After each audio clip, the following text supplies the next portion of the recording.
transit every 10 minutes on the one. Breaking traffic alerts whenever they happen. I'm Greg Rice on 1010 Wins. Electricity with reputation battered during the COVID pandemic more often than not. The Centers for Disease Control is pressing the reset button. CDC Director Rochelle Walensky announcing today a shakeup following a recent review of the agency to make them better able to respond quickly to emerging health emergencies, she says, as opposed to their usual focus on collecting and analyzing data. Now, some of those changes are already in the works. They include revamping CDC websites to make their health guidance more clear, restructuring the agency's communications office, getting rid of some layers of bureaucracy, and undoing a few changes to the CDC chain of command made during the Trump administration. Walensky adds that the agency needs to acknowledge its mistakes dating back to the earliest days of the pandemic, back when a more aggressive response could have slowed the spread of the virus, she says. Now, those mistakes happened under Walensky's predecessor, but the CDC has weathered some criticism more recently as well for its response to monkeypox and other health threats. Walensky says the overhaul is a CDC initiative and was not directed by the White House.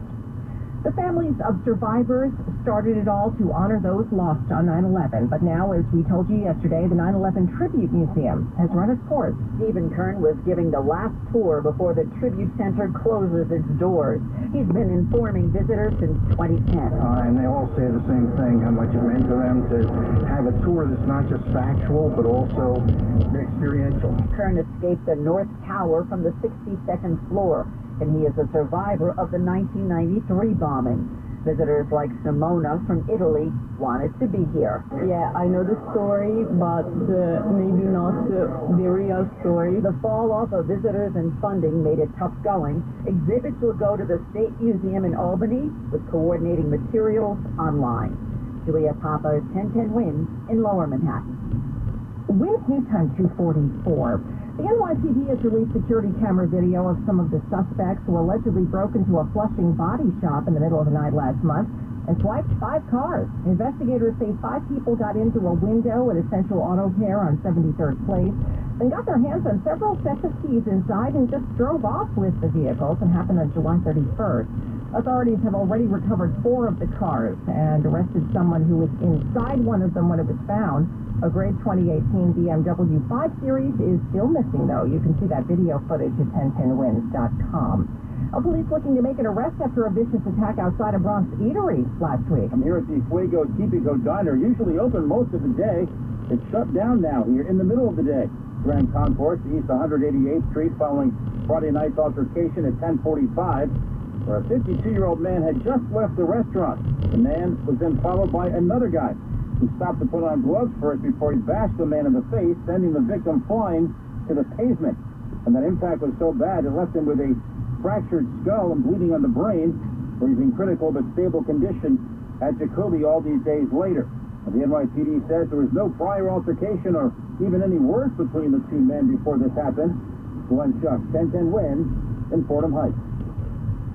Oh, that grand jury looking into election interference in Georgia is hearing from Rudy Giuliani today. That story just ahead. Hey everyone, it's Kenny Mayne, the host of Hey Maine, the Kenny Mayne Talks to Famous People podcast. Made a list of people we thought would say yes, and most of them did. Not going to call out the others who didn't. Actually, what the others do mainly is don't answer. So not really saying no. So really, our potential audience for guests and for listening audience is the whole planet. No one really has said no. So we want you to find it on the Odyssey app or wherever you get your podcast. 1-877 Cards for Kids. KARS Cards for Kids.